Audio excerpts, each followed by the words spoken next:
Hi friends, welcome to Aadhish Samayal. இன்னைக்கு நம்ம ரொம்பவே சூப்பரான டேஸ்டியான plain குஸ்கா தாங்க பார்க்க போறோம்.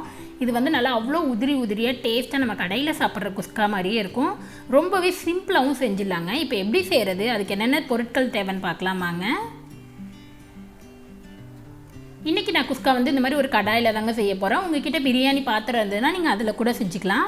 கடாய் சூடானதும் இதுல ஒரு 2 ல இருந்து 3 ஸ்பூன் அளவு எண்ணெய் சேர்த்துக்கலாம். 1.5 ல இருந்து 2 ஸ்பூன் அளவு நெய் சேர்த்துக்கோங்க. நெய் சேர்க்கும்போது நமக்கு குஸ்கா வந்து ரொம்பவே டேஸ்ட்டாக இருக்கும். இதோட ஒரு பிரிஞ்சி இலை, ஒரு சின்ன துண்டு பட்டை, ஒரு ஸ்டார் அனீஸ் அதாவது நட்சத்திர சோம்பு, ஒரு 2 ஏலக்காய் சேர்த்துக்கலாங்க. ஒரு 4 ல இருந்து 5 கிராம்பு சேர்த்துக்கலாம். இது எல்லாம் நல்லா பொரிஞ்சதும் இதோட 2 பெரிய வெங்காயத்தை இந்த மாதிரி நீல வாக்கில் ஸ்லைஸாக கட் பண்ணி எடுத்துருக்கேன். இதை சேர்த்துக்கலாம். இதை சேர்த்து விட்டு வெங்காயம் வந்து கண்ணாடி பதத்துக்கு வதங்குற அளவுக்கு நல்லா வதக்கி எடுத்துக்கலாங்க. நம்ம பிரியாணி குஸ்கா இந்த மாதிரி எந்த ஐட்டம் செய்யும் போது வெங்காயம் வந்து நமக்கு நல்லா வதங்கணும். அப்போ தான் வந்து டேஸ்ட்டு ரொம்பவே நல்லா கிடைக்கும். அதனால் வெங்காயத்தை நல்லா வதக்கி எடுத்துக்கலாம். இப்போ இங்கே வெங்காயம் வந்து நல்லா வதங்கிடுச்சு. இதோட இஞ்சி பூண்டு பேஸ்ட்டு சேர்த்துக்கலாங்க. நான் ஒரு 1.5 ஸ்பூன் அளவு இஞ்சி பூண்டு பேஸ்ட்டு சேர்த்துக்கிறேன். இதை சேர்த்து விட்டு நல்லா மிக்ஸ் பண்ணி விடுங்க. இந்த இஞ்சி பூண்டு பச்சை வாசனை போகிற வரையும் வதக்கிக்கலாம். இதோட ஒரு காரத்துக்கு ஒரு 3 பச்சை மிளகாய் எடுத்துருக்கேன். நம்ம தூள் சேர்க்க போகிறோம். காரத்துக்காக ஒரு 3 பச்சை மிளகாவை மட்டும் லைட்டாக கீறி விட்டு சேர்த்துக்கலாம். பச்சை மிளகாய் சேர்க்கும்போது டேஸ்ட் வந்து நமக்கு ரொம்பவே நல்லாயிருக்கும். இப்போ இதை நல்லா வதக்கி எடுத்துக்கலாம். இப்போ இங்கே இஞ்சி பூண்டு பச்சை வாசனை போய் நல்லா வதங்கிடுச்சு. இங்கே ஒரு அரை கைப்பிடி அளவு புதினாவும் அரை கைப்பிடி அளவு கொத்தமல்லி எடுத்துருக்கேன். ரெண்டையும் நல்லா பொடியாக கட் பண்ணிவிட்டு சேர்த்துக்கோங்க. நீங்கள் வெங்காயம் வதக்கும் போது புதினா கொத்தமல்லி சேர்த்தா தான் நமக்கு வந்து இந்த ஃப்ளேவர் டேஸ்ட் எல்லாம் நல்லா கடையில் கிடைக்கிற குஸ்கா மாதிரி இருக்கும். இதை சேர்த்து விட்டு நல்லா வதக்கிக்கோங்க. இப்போ புதினா கொத்தமல்லி எல்லாம் நல்லா வதங்கிடுச்சு. இதோட 2 மீடியம் சைஸ் தக்காளியை கட் பண்ணி சேர்த்துக்கலாம். இதுக்கு தேவையான அளவு உப்பு சேர்த்துக்கலாங்க. நான் இப்பயே ஏன் உப்பு சேர்க்குறேன்னா வெங்காயம் தக்காளி வந்து நமக்கு சீக்கிரம் குழைவாக வதங்கி வரும். அதனால தான் இதை சேர்த்து விட்டு வெங்காயம் தக்காளி அந்த புதினா கொத்தமல்லி எல்லாம் நல்லா வதங்கி குழைவாக வதங்கி வரணும். அந்தளவு நம்ம வதக்கி எடுத்துக்கலாங்க. இப்போ இங்கே எல்லாமே நல்லா குழைவாக வதங்கி வந்துடுச்சு. இங்கே 1 கப் அளவு தயிர், இது வந்து ஒரு 3 ல இருந்து 4 டேபிள் ஸ்பூன் அளவு இருக்கும். இந்த தயிர் சேர்த்துக்கலாங்க. இதை சேர்த்து விட்டு நல்லா மிக்ஸ் பண்ணுங்கள். இந்த தயிர் வந்து நல்லா ஒரு கொதி வரட்டும், அது வரையும் அப்படியே விட்டுறலாம் நம்ம. இப்போ இங்கே தயிர் நல்லா கொதித்து எண்ணெய் பிரிய ஆரம்பிச்சிருச்சு. இந்த ஸ்டேஜில் நமக்கு மிளகாய்த்தூள் சேர்த்துக்கலாங்க. நான் காரத்துக்காக 1 ஸ்பூன் அளவு மிளகாய்த்தூள் சேர்த்துக்கிறேன். 1 ஸ்பூன் அளவு கரம் மசாலா, 1 ஸ்பூன் அளவு மல்லித்தூள், 1/4 ஸ்பூன் அளவு மஞ்சள் தூள் சேர்த்துக்கலாங்க.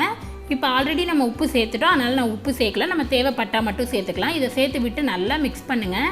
இது நல்லா பச்சை வாசனை போய் நல்லா எண்ணெய் பிரிஞ்சு வரணும். அது வரையும் நம்ம குக் பண்ணி எடுத்துக்கலாம்.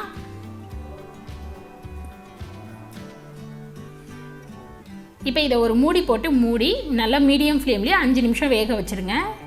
இப்போ இங்கே 5 நிமிஷம் ஆகிடுச்சு. நம்ம ஓப்பன் பண்ணிக்கலாம். பாருங்கள், நல்லா நமக்கு எண்ணெய் பிரிஞ்சு வந்திருக்கு. நீங்கள் இடையில ஒரு டைம் ஓப்பன் பண்ணிவிட்டு மிக்ஸ் பண்ணிவிடுங்க, இல்லைன்னா நமக்கு காந்திடும். நான் இன்றைக்கி இந்த மெஷரிங் கப்பில் தான் அரிசி எடுத்திருக்கேன். 1 கப் அளவு நான் அரிசி எடுத்திருக்கேன். அதுக்கு 1.5 கப் அளவு தண்ணி சேர்த்துக்கலாங்க. உங்களுக்கு எவ்வளோ தேவையோ அந்தளவு அரிசி எடுத்துகிட்டு எந்த கப்பில் எடுக்கிறீங்களோ அதே கப்பில் 1.5 கப் அளவு தண்ணி சேர்த்துக்கோங்க. இப்போ உங்களுக்கு உப்பு காரெல்லாம் கரெக்டாக இருக்கான்னு செக் பண்ணிக்கோங்க. பத்தலைனா நீங்கள் போட்டுக்கலாம். இது தண்ணி கொதிக்கட்டும், நம்ம அரிசி சேர்த்துக்கலாம். இப்போ இங்கே தண்ணி வந்து நல்லா கொதித்து வர ஆரம்பிச்சிருச்சு. இந்த ஸ்டேஜில் அரிசி சேர்த்துக்கலாங்க. நான் இங்கே பாஸ்மதி ரைஸ் 1 கப் அளவு பாஸ்மதி ரைஸை ஒரு 2-3 டைம் வாஷ் பண்ணிவிட்டு 1/2 அன் ஹவர் முன்னாடியே வந்து நான் ஊற போட்டுட்டேன். நீங்கள் பிரியாணி புலாவ் இந்த மாதிரி எது செய்கிறதா இருந்தாலும் அரிசி வந்து நம்ம ப்ரிப்பரேஷன் ஸ்டார்ட் பண்ணுறதுக்கு முன்னாடியே ஊற போட்டுருங்க. அப்போ நமக்கு வந்து ரைஸ் இன்னுமே உதிரியாக இருக்கும்.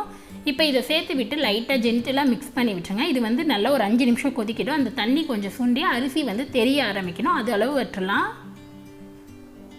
இப்போ இங்கே தண்ணியெல்லாம் சுண்டி நல்லா அரிசி தெரிய ஆரம்பிச்சிருச்சு. இந்த ஸ்டேஜில் நம்ம வந்து தம் போட்டுடலாம். அதுக்கு இங்கே ஒரு தோசை தவா வச்சுருக்கேன். தவா சூடானதும் இதுக்கு மேலே நம்ம ரெடி பண்ணி வச்ச பிரியாணி பாத்திரத்தை எடுத்து வச்சுக்கோங்க. இதை வந்து ஒரு மூடி போட்டு மூடிட்டு நம்ம வந்து அடுப்பை நல்லா ஸ்லோ ஃப்ளேமில் வச்சுட்டு 10 ல இருந்து 15 நிமிஷம் அப்படியே விட்டுலாம். இது நல்லா வெந்து வரட்டும், அதுக்கப்புறம் பார்க்கலாம்.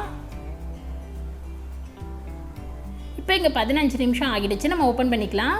பாருங்கள், நமக்கு வந்து ரைஸ் எல்லாம் நல்லா வெந்து வந்திருக்கு. தண்ணியெல்லாம் இல்லாமல் நல்லா உதிரியாக இருக்குது.